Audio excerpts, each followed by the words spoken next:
Hello student, आज हम पढ़ेंगे 1 मई से 5 मई 2021 तक का करंट जीएस। तो बड़े ध्यान से इन पॉइंटों को सुनिए और साथ साथ में आप नोट करते चलिए।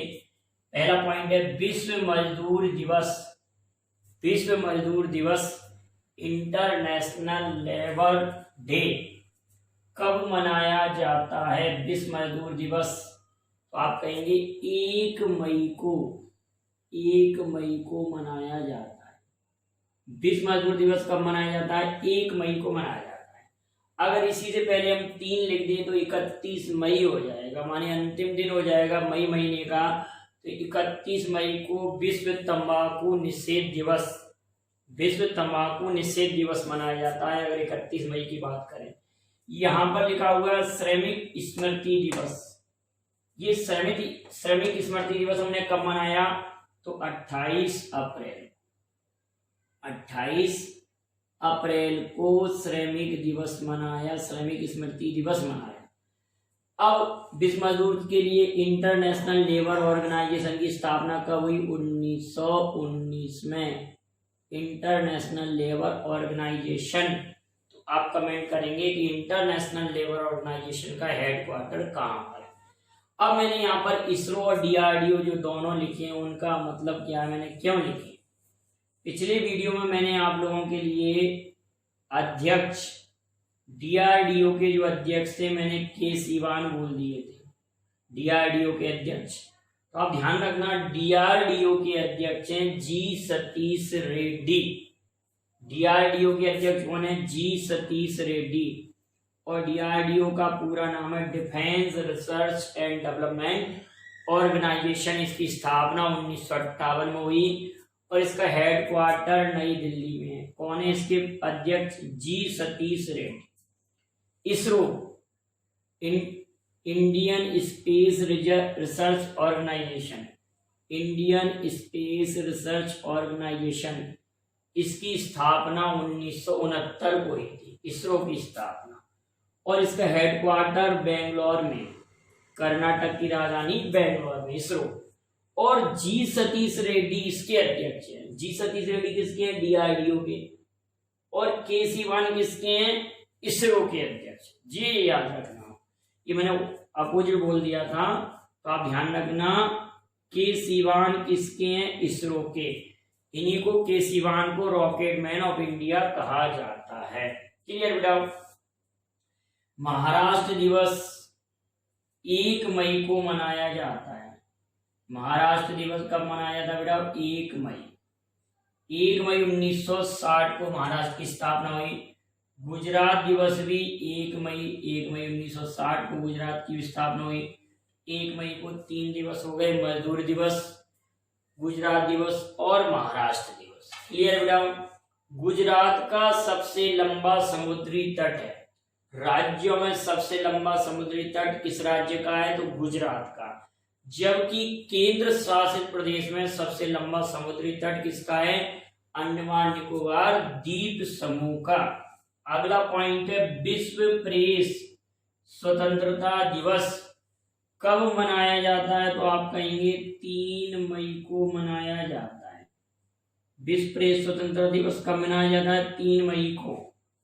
और इस बार विश्व प्रेस स्वतंत्रता सूचकांक में नॉर्वे प्रथम स्थान पर था और भारत की रैंकिंग 142 और विश्व प्रेस स्वतंत्रता सूचकांक कौन जारी करता है?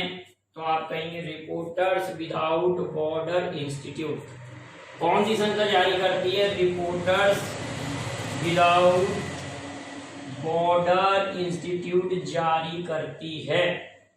तो इस बार नॉर्वे प्रथम प्लेस पर था और इंडिया का प्लेस 142। विश्व प्रेस स्वतंत्रता दिवस कब मनाया जाता है? 3 मई को। बड़े ध्यान से समझेंगे।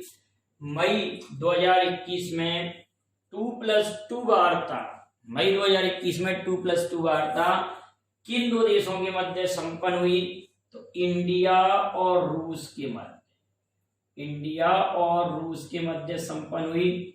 पिछले वर्ष ही अमेरिका के मध्य हुई थी। 2+2 का अर्थ है कि दोनों देशों के वित्त मंत्री और रक्षा मंत्री इसमें भाग लेंगे। रूस ने जिरकॉन मिसाइल का परीक्षण किया था। उरल के पहाड़ हैं और एल्बोज पर्वत श्रृंखला यूरोप महाद्वीप में, यूरोप और एशिया दोनों में पड़ता है। इंद्र युद्धाभ्यास इंडिया और रूस के मध्य होता। उरल के पहाड़। स्पुतनिक नामक उपग्रह, पहला कृत्रिम उपग्रह छोड़ने वाला देश कौन सा है? सोवियत संघ या रूस? सोवियत संघ या रूस? सोवियत संघ या रूस ने पहला कृत्रिम उपग्रह 1957 में छोड़ा था, जिसका नाम था स्पुतनिक। स्पुतनिक, और इसी के नाम पर स्पुतनिक वैक्सीन कोरोना के लिए रूस ने तैयार की थी। और कोरोना के लिए वैक्सीन तैयार करने वाला पहला देश रूस बना। इतनी बात क्लियर बेटा? सड़कों पर चालक रहित कारों की अनुमति देने वाला प्रथम देश अभी हाल में कौन सा बना? तो आप कहिए वह देश जिसका सभी देशों पर लगभग कब्जा था और उगते सूर्य की धरती नहीं, डूबते सूर्य की धरती के, और उसके साम्राज्य में, इतिहास के साम्राज्य में, उसके साम्राज्य में कभी सूर्य का अस्त नहीं होता, ऐसा भी उस देश के लिए कहा जाता है। तो वह देश है यूके, यूनाइटेड किंगडम। यूके ने ऐसी अनुमति दी है। क्लियर है कि नहीं? ये भी आपको याद हो जाएगा। सड़कों पर चालक रहित कारों की अनुमति यूके ने दी है। 2021 का ई पंचायत पुरस्कार, 2021 का ई पंचायत पुरस्कार उत्तर प्रदेश सरकार ने जीता है। यूपी गवर्नमेंट, उत्तर प्रदेश राज्य ने जीता है। और पिछले वर्ष जीता था 2020 का हिमाचल प्रदेश ने, और 2021 का जीता है उत्तर प्रदेश ने। क्लियर बेटा? इतनी बात। अल्बानिया में संयुक्त सैन्य अभ्यास, नाम है defender Europe 21। Defender Europe 21। Question ऐसे भी आ सकता है कि अल्बानिया देश में डिफेंडर यूरोप 21 युद्धाभ्यास कौन का आयोजित करेगा? तो नाटो। कौन सी संस्था आयोजित करेगी? तो NATO, North Atlantic Treaty Organisation ने आयोजित किया। किसने? नाटो ने आयोजित किया। North Atlantic Treaty Organisation, NATO. इसका हेडक्वार्टर कहां पर है? ये आप कमेंट करेंगे। नाटो का हेडक्वार्टर कहां पर है और इसकी स्थापना किस वर्ष हुई थी? नाटो का हेडक्वार्टर कहां पर है और इसकी स्थापना किस वर्ष हुई थी? और वर्तमान में इसमें कितने देश सदस्य हैं? मैंने संगठन में एक वीडियो बनाया है, उसमें नाटो के बारे में समझाया है। अगला पॉइंट है 5 मई। हमने की 1 मई की बात, 3 मई की बात, और यहां पर आ रही है 5 मई की बात। तो 5 मई को कार्ल मार्क्स का जन्म हुआ। कार्ल मार्क्स का जन्म 5 मई 1818 को हुआ, और उनकी प्रसिद्ध पुस्तक है Das Kapital. Das Kapital Karl Marx की प्रसिद्ध पुस्तक है। जन्म 5 मई को हुआ, और 5 मई को फ्रांस के ही एक व्यक्ति थे जो वाटरलू की युद्ध में पराजित हुए थे, उनका भी निधन हुआ 5 मई 1821। तो आप उनका नाम कमेंट करेंगे कि वो कौन है, फ्रांस के कौन थे, काफी फेमस रहे। सेंट हेलेना द्वीप पर उनका निधन हुआ था।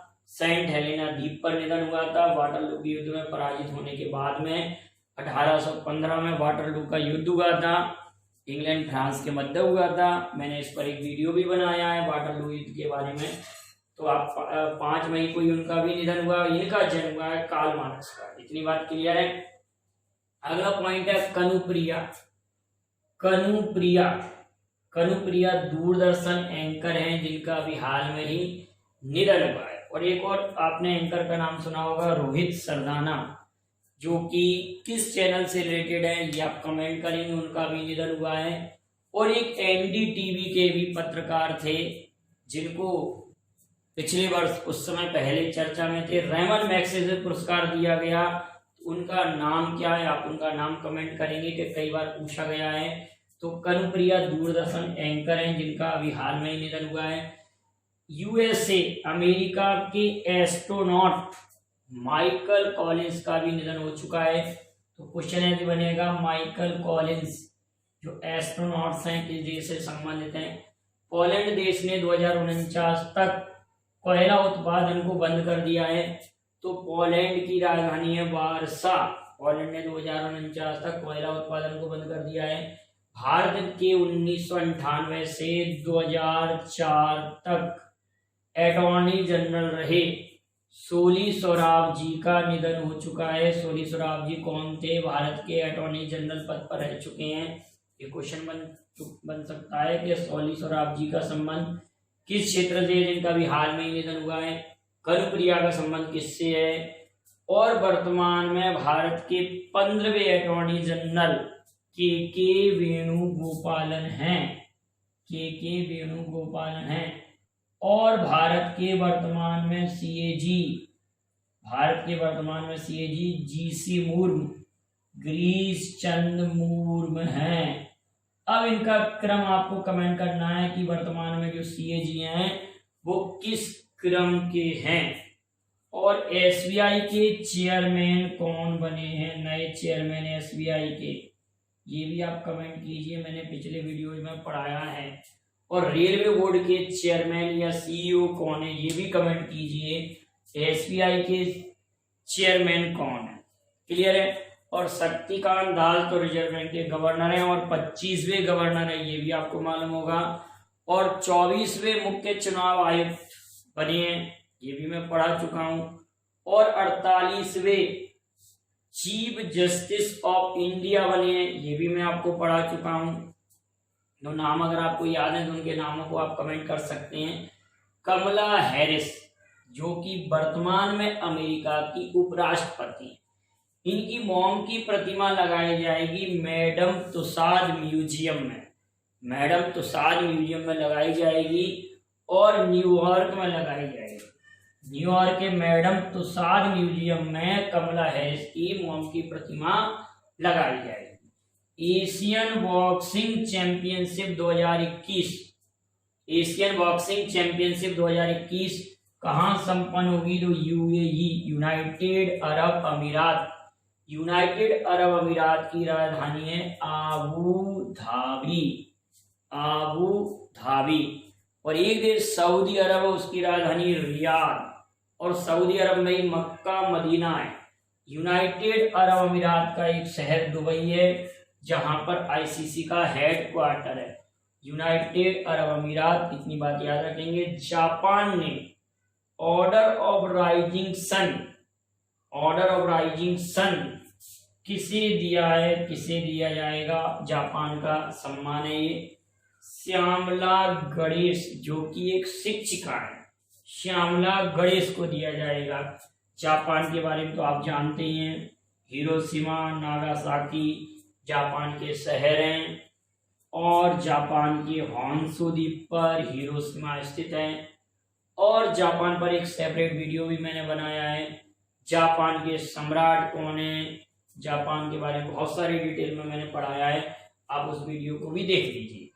अगली बात करते हैं, शूटर दादी नाम से प्रसिद्ध चंद्रा तोमर का निधन हुआ। तो क्वेश्चन ऐसे भी बन सकता है कि शूटर दादी के नाम से कौन प्रसिद्ध है? चंद्रो तोमर। या चंद्रो तोमर का संबंध किस क्षेत्र से है? तो आप कहेंगे शूटिंग से। पंडित देवव्रत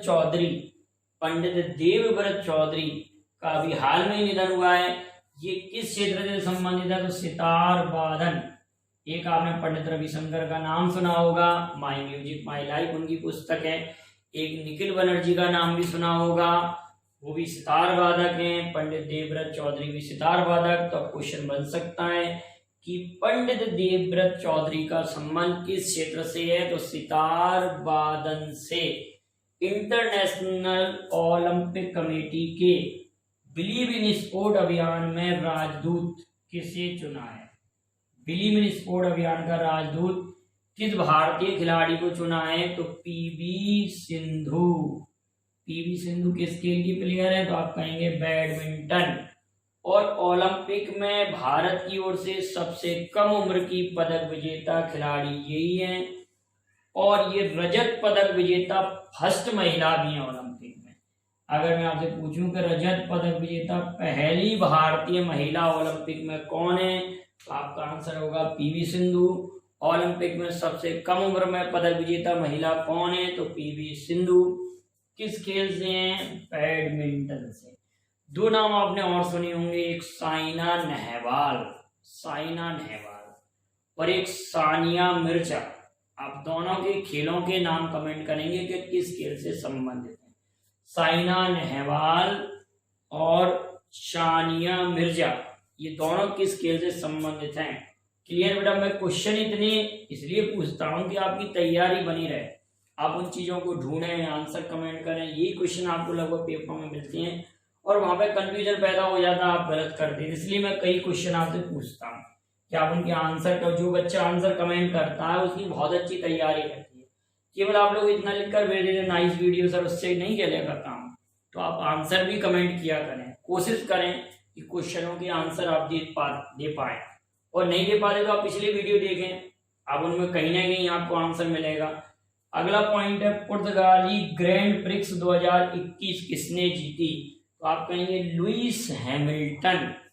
तो लुइस हैमिल्टन किस देश के, ये भी आप कमेंट कीजिए। लुइस हैमिल्टन, पुर्तगाली ग्रैंड प्रिक्स 2021 किसने जीती, लुइस हैमिल्टन। तो इतने सारे इंपोर्टेंट फैक्ट थे 1 से लेकर 5 मई तक के। इसी तरह से मैं आपको करंट वीडियो लाता रहूंगा, आपको एक भी फैक्ट में नहीं छोड़ूंगा जो आपके काम का है। तो इनको आप अच्छे से याद कर लीजिए, ज्यादा फैक्टों के चक्कर में ना पड़ें, आप ज्यादा करंट को इकट्ठा ना करें, जितना काम का उतना ही करें। इसलिए मैं आपको 4-4, 5 दिन का एक साथ वीडियो बनाता हूं। आपको मेरा वीडियो पसंद आए लाइक शेयर जरूर करेंगे और आप इसका स्क्रीनशॉट ले लें। Thank you very much. जय हिंद, जय भारत।